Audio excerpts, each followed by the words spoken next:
Souvent, nous nous posons la question suivante. D'où venons-nous et quel est notre but dans cette vie? Cette question trouve écho dans la plupart des religions du monde. De nombreuses croyances ont des explications différentes sur l'origine de l'homme, mais aucune d'entre elles n'a été en mesure de fournir des preuves définitives pour prouver comment nous avons été créés. Cependant, il existe aussi des histoires comme la légende des Anunnaki qui offrent des explications extrêmement mystérieuses sur la genèse de l'homme.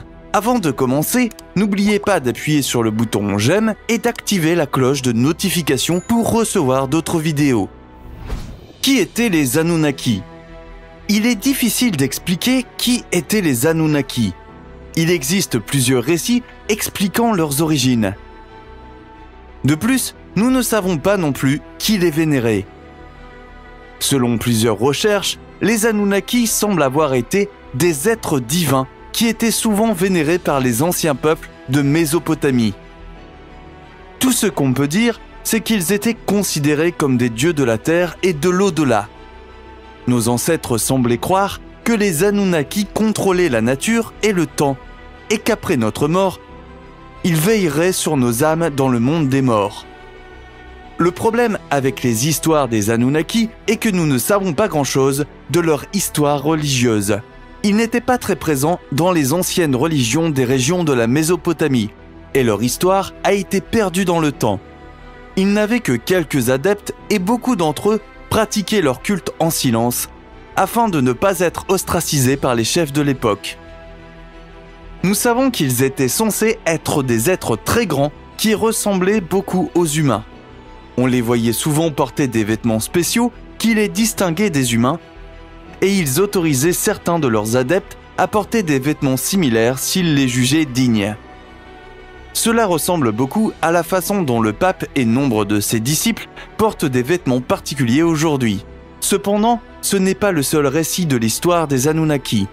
Il existe une théorie qui soutient que les Anunnaki sont descendus de l'espace et sont venus sur Terre pour enseigner aux humains comment prospérer dans l'environnement difficile de la Terre. Cette histoire a été élaborée par un auteur nommé Zecharia Sitchin. Zecharia s'est classé comme un pré-astronaute et a passé des années à faire des recherches sur l'espace et l'histoire des Anunnaki.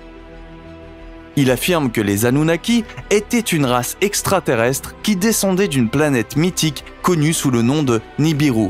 Il affirme que non seulement les Anunnaki étaient les maîtres de l'homme, mais prétend aussi que les Anunnaki ont créé l'humanité telle que nous la connaissons aujourd'hui. Nous n'avons aucune preuve de l'existence de la planète Nibiru, et il n'y a aucune preuve que l'humanité ait jamais été visitée par des extraterrestres.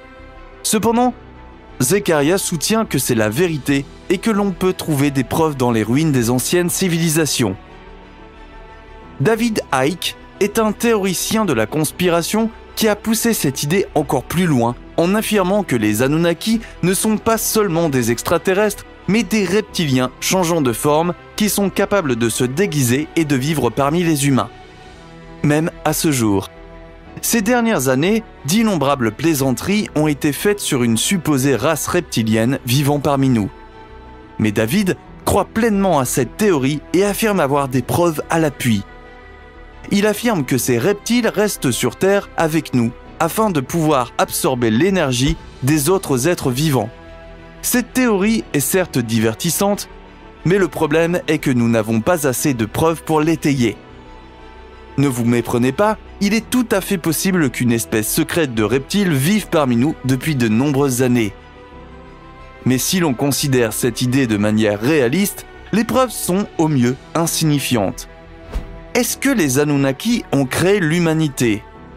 La plupart des gens en Mésopotamie ont rejeté l'idée que les Anunnaki étaient les créateurs de l'humanité. Même si les théories de Sitchin et Icke prétendent le contraire, toutes les preuves que nous pouvons trouver semblent suggérer que le peuple de l'ancienne Mésopotamie croyait que les Anunnaki étaient simplement des observateurs de l'homme. Ils observaient l'humanité et s'assuraient que tout se déroulait comme prévu, quel que soit leur plan. Beaucoup de gens comparent les Anunnaki aux habitants de l'Atlantide. On dit que les Anunnaki avaient un niveau de connaissance plus élevé qui leur a valu d'être hautement respectés et adorés par les anciens. Tout comme l'Atlantide, personne ne sait comment ils ont acquis une telle connaissance. Mais on dit que les habitants de l'Atlantide étaient parmi les personnes les plus compétentes et les plus instruites qui aient jamais foulé notre terre. Nous savons tous ce qui est probablement arrivé aux habitants de l'Atlantide, mais personne ne sait avec certitude ce qui est arrivé aux Anunnaki.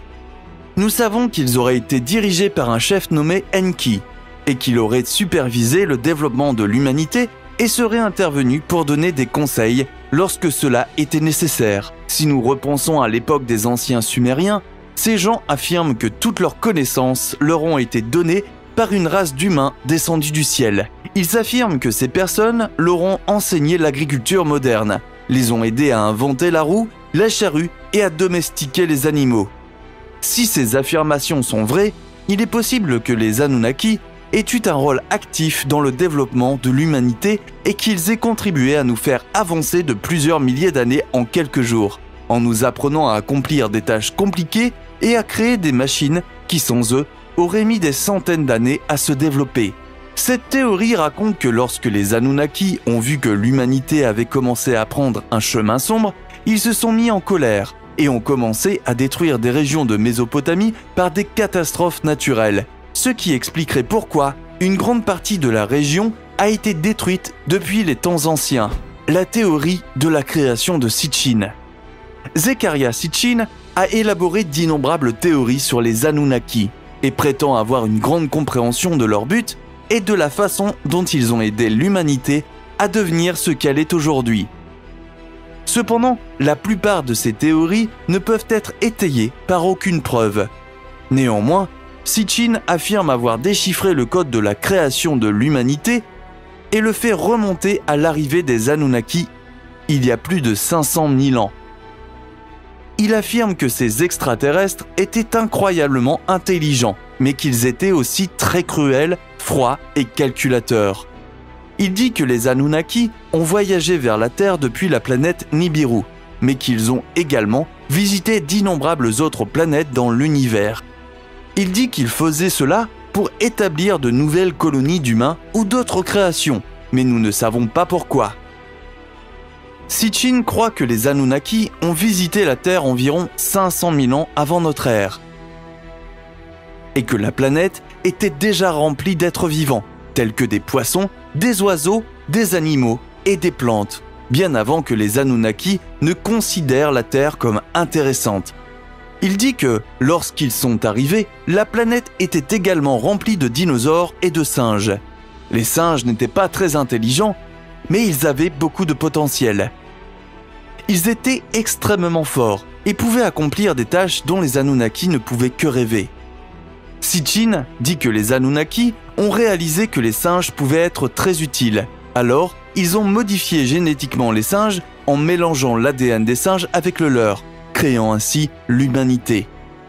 Cela a beaucoup de sens, car les scientifiques recherchent depuis longtemps le chaînon manquant entre les humains et les animaux, qui pourrait expliquer comment nous avons pu évoluer des singes pendant des milliers d'années. Même si cette preuve n'a jamais été trouvée, une intervention divine pourrait expliquer ce saut dans le développement génétique entre les humains et les animaux. Les Anunnaki sont-ils à blâmer? Probablement pas. Mais Sitchin semble le penser. Il dit que le but des Anunnaki était de créer un surhomme qu'ils pourraient manipuler pour en faire des travailleurs sur Terre. Le seul problème est que nous ne savons pas ce à quoi nous aurions œuvré pendant tout ce temps. Est-ce qu'ils nous utilisaient pour exploiter la Terre? Collecter de l'énergie? Qui sait? En fin de compte, il y a d'innombrables trous dans la théorie de Sitchin. Mais elle est néanmoins très intéressante. Les théories approfondies d'Icke. David Icke a approfondi la théorie de Sitchin et l'a presque rendue totalement invraisemblable. Mais pour le bien de l'argumentation, écoutons-le au moins. David affirme, tout comme Sitchin, que les Anunnaki ont visité la Terre et qu'ils ont participé à la création d'un humain de classe ouvrière qui ferait leur boulot. Mais c'est là qu'il ajoute sa propre touche à la théorie. Il dit que les Anunnaki ont également réalisé qu'ils avaient besoin de beaucoup plus que des travailleurs si l'humanité devait prospérer. Ils auraient également besoin de développer des leaders. Il dit qu'ils ont poursuivi leur modification génétique et en créé une version plus pure, des humains qui s'épanouiraient dans l'intellect et seraient capables de régner sur la classe ouvrière. Il appelle cette race les Ariens et explique qu'ils n'ont jamais été destinés à être les chasseurs-cueilleurs que les humains d'origine étaient. Au lieu de cela, ils étaient destinés à diriger les humains de classe ouvrière et à les aider à atteindre leurs objectifs sans jamais lever le petit doigt. Un peu comme le gouvernement qui s'impose dans nos vies aujourd'hui. C'est aussi à ce moment-là que David introduit son idée que les Anunnaki étaient des métamorphes. Il dit qu'à l'origine, ils auraient ressemblé à une race de lézards géants, mais que cela n'aurait pas été bien perçu lorsqu'ils ont habité la Terre. Afin de s'intégrer et de ne pas faire fuir les humains dans la panique, ils ont conçu un plan pour se métamorphoser et se fondre dans le quotidien des humains. Cependant, cette capacité à changer de forme a un coût, un grand coût même. C'est pourquoi les Anunnaki devaient rester sur Terre et vivre parmi les humains, car ils avaient besoin d'absorber l'énergie des autres êtres vivants afin de maintenir leur apparence de métamorphose. Pour aller encore plus loin, il affirme qu'ils doivent se nourrir de sang humain sous peine de retourner à leur forme originelle. Cela pourrait-il expliquer l'augmentation de la criminalité au cours des dernières décennies? Probablement pas, mais c'est une théorie intéressante néanmoins. Le but des Anunnaki. Tout cela peut sembler incroyable. Mais quel était l'objectif global de la visite des Anunnaki à l'humanité? Ce que nous savons, c'est qu'ils ont essentiellement veillé sur l'humanité pour notre propre bien. Nous ignorons ce qu'ils avaient à gagner de l'humanité, si tant est qu'il y ait quelque chose. Toutes les histoires et théories semblent suggérer que les Anunnaki veillaient sur l'humanité par bonté d'âme. Ils voulaient s'assurer que l'humanité avait une chance décente de survie. Alors, ils nous ont donné des conseils en cours de route et nous aider quand nous en avions besoin. Cependant, ils ont fait de leur mieux pour ne pas interférer, sauf si cela était complètement nécessaire. Les Anunnaki ont lentement commencé à perdre espoir en l'humanité, lorsque nous avons commencé à nous faire la guerre, à prendre la vie des autres et à détruire la Terre petit à petit. Icke affirme qu'ils assiéraient et regarderaient et agiraient en tant que juges pour déterminer si nous prenions le bon ou le mauvais chemin. Comme vous l'avez peut-être deviné, les humains prenaient le plus souvent le mauvais chemin. Cette théorie s'accorde bien avec d'autres religions, comme le christianisme. Jésus, le Fils de Dieu, aurait servi un objectif similaire. Selon cette théorie, les Anunnaki auraient également déclenché des catastrophes naturelles telles que des inondations, des volcans, des tremblements de terre et plus encore, pour punir les humains lorsque ceux-ci s'éloignaient trop des sentiers battus. Ils n'ont jamais voulu détruire l'humanité. Ils voulaient seulement l'aider. Le problème est que nous ne savons pas ce qui est arrivé aux Anunnaki, s'ils ont vraiment existé. Il est possible qu'ils se soient détruits eux-mêmes, dans l'une des innombrables catastrophes naturelles qu'ils auraient causées. Mais nous n'en sommes pas certains. Il semble que du jour au lendemain, ils aient tout simplement disparu. Alors, qu'en pensez-vous? Les Anunnaki étaient-ils des êtres réels ou s'agissait-il d'une invention de l'homme pour expliquer comment nous sommes venus au monde? Il est tout à fait possible que la Terre ait été visitée par une race extraterrestre qui ne souhaitait que notre prospérité, mais il semble encore plus probable que ces créatures aient été imaginées ou qu'elles aient été des versions élaborées d'autres êtres religieux tels que les anges, les gardiens ou Dieu lui-même. Nous ne saurons peut-être jamais avec certitude quelle est la vérité sur les Anunnaki, mais n'hésitez pas à nous dire ce que vous en pensez dans les commentaires. Merci d'avoir regardé cette vidéo, n'oubliez pas d'appuyer sur le bouton j'aime et d'activer la cloche de notification pour ne rater aucune nouvelle vidéo.